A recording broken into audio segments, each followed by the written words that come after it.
Good afternoon guys, and welcome to my video on painting eyes. What I've got here is a 28mm figure from Wargames Foundry. Really good miniatures. I do like painting the Wargames Foundry miniatures. They're not cheap, but I do find that the detail's very good on them. So what I've basically done, I've taken the miniature itself, done what I usually do, which is to base it on a little bit of cork. I get these from a local pub, the corks, they save them for me. All I do then is go to the DIY store and buy a big bag of these washers, really cheap, glue the washer on the bottom, and then put the cork on and then glue the miniature to the top. The purpose of the washer is to counterbalance the cork. If you don't have the washer on, these miniatures fall over, but with the washer on, just means that if you drop it down, very good chance it's going to stay upright. Occasionally it'll fall over, but 9 times out of 10, providing you're not too rough with them, they'll actually just stand up. Means that when you're picking a miniature up and painting it, really easy to do. I've taken the miniature, once it's glued onto here, I've taken a modelling knife, taken any of the flashing off, cleaned up the miniature itself, drilled through for the spear point, got it all ready basically for painting. Then I've taken a toothbrush with a little bit of fairy liquid or washing up liquid, a little bit of soap, liquid soap, and just giving it a scrub off to take any residue from the actual moulding process off. Once that's all done, we're then ready for the undercoat. And what I've basically done is I've taken my airbrush, and I do big batches of these between sort of 20 and 40, get the airbrush out, charge it. What I tend to use as well is the acrylic poly surface primer here, this one. It's from Vallejo. Big drum of this for about a tenner. Lasts for absolutely ages. You do loads and loads of miniatures with this. And then all you do is get the airbrush out and give them a good blasting. Once that's done, we're ready to the painting stage. These particular miniatures are going to be done to a tabletop or wargaming standard, not to a full collector standard or competition standard. So when I'm doing the flesh and things, it's at all base colours. Everything's done base colours, and then I gain the depth of the figure by doing a final wash at the very end. So what I basically do is I take a flesh colour. These particular ones I've used MP paints, which is their tanned flesh, a number 72, and I've just painted all the areas that need to be done in flesh. So I've done that, painted all the areas that need to be done in flesh, the face, the hands, and obviously the legs. Once that's dried, I've then gone in and overpainted the eyes themselves in a white. So I've given this is a dead white from Game Colour. Any of the whites will do. You're only doing a very small area, but I do quite like this dead white. It's not too bright on particular miniatures. It's sort of an off-white colour. Done that. Once that's dried, don't worry too much about getting too detailed with the eyes when you're doing the white. You can overpaint, just be reasonably tidy. And then what I do is I do a very quick method, which is to use a pen. The particular pen I use is a Mircon, and it's a 005. It's a pigma Mircon 005, as you can see there. It's actually got archival ink in it. Now, I looked this up when I bought these particular pens. The ink's guaranteed in archive conditions, of course, to last for 100 years. It's a permanent ink. It is waterproof. Plenty of time for my wargaming means probably lasts longer than the paint does on a miniature anyway. But again, it is under archive conditions, but that's good enough for me. It's as good as the paint's going to last.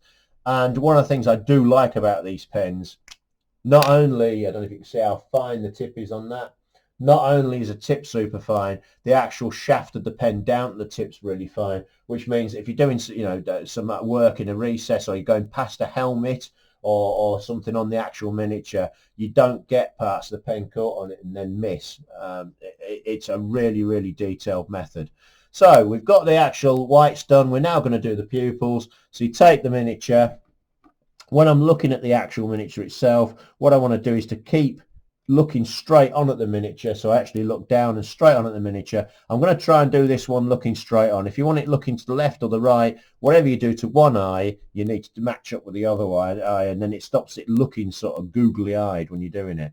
So straight away, go in, and like I said, I'm going to try and do these central. So I'm just going to put a dot in, just work the dot in, because it is a very fine pen, this. Come off, work the dot back in again.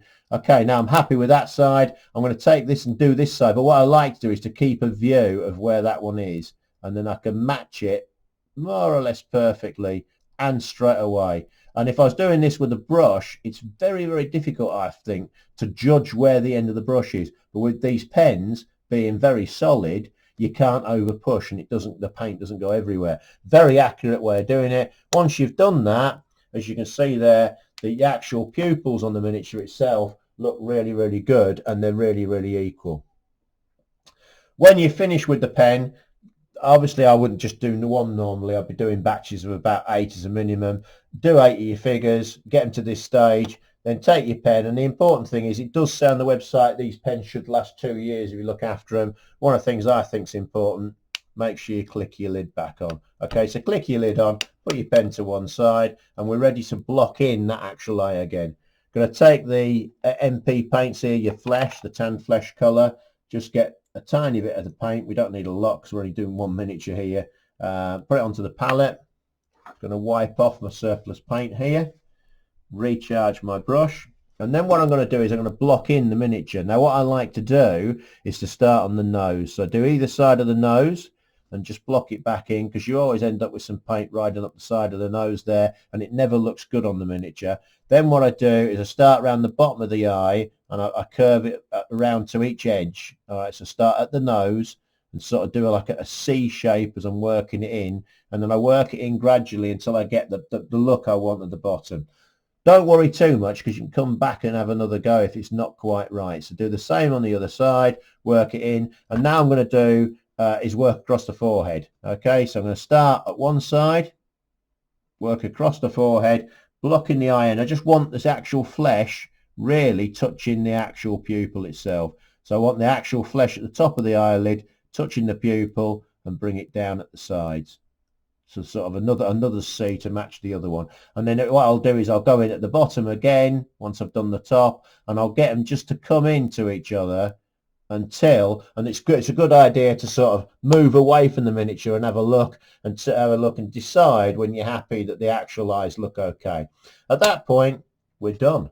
It's that simple. So really quick way of doing the eyes and getting these on the table. Some people don't like painting the eyes, especially to a war game standard. I do, especially when you've got figures without helmets on. I think it adds that extra level of detail, even when you're doing quick figures that just set the figure aside from figures without the eyes done. When you've got a helmet on, slightly more difficult, but exactly the same technique. And if you look at that one there, you can see it's made a difference. So we got one there with the helmet, one there without the helmet, which is why I'm really doing the eyes on these, because I think if you've got figures within a unit with helmets on, it's definitely worth doing. And there's the commander or the general figure from this particular batch. And as you can see, I've already done him there, and his skin's done and the eyes are done. Like I say, these are a war game tabletop standard, so what I'm going to do is I'm going to gain the depth of flesh by putting on a final wash at the very end of painting these particular miniatures. So that's why I'm not messing about with all the highlighting the flesh and bringing the flesh out different highlights. I want these painted and on the table, and the final wash that I do will give me a lot of the depth that I require, and I'll be doing that when I actually move on from these and paint the miniatures themselves. As per usual, guys, I'll be putting all the stuff that I've used, the pen, the paints and everything will be in the comment section at the bottom of the page here. If you want to give me any comments, good or bad, by all means do. Like a bit of constructive criticism, want to make these videos as good as I can to share the wargaming tips that I've got with you guys out there. It's been a pleasure, and I'll see you next time on my next video. Take care, guys. Thanks very much. Bye-bye now.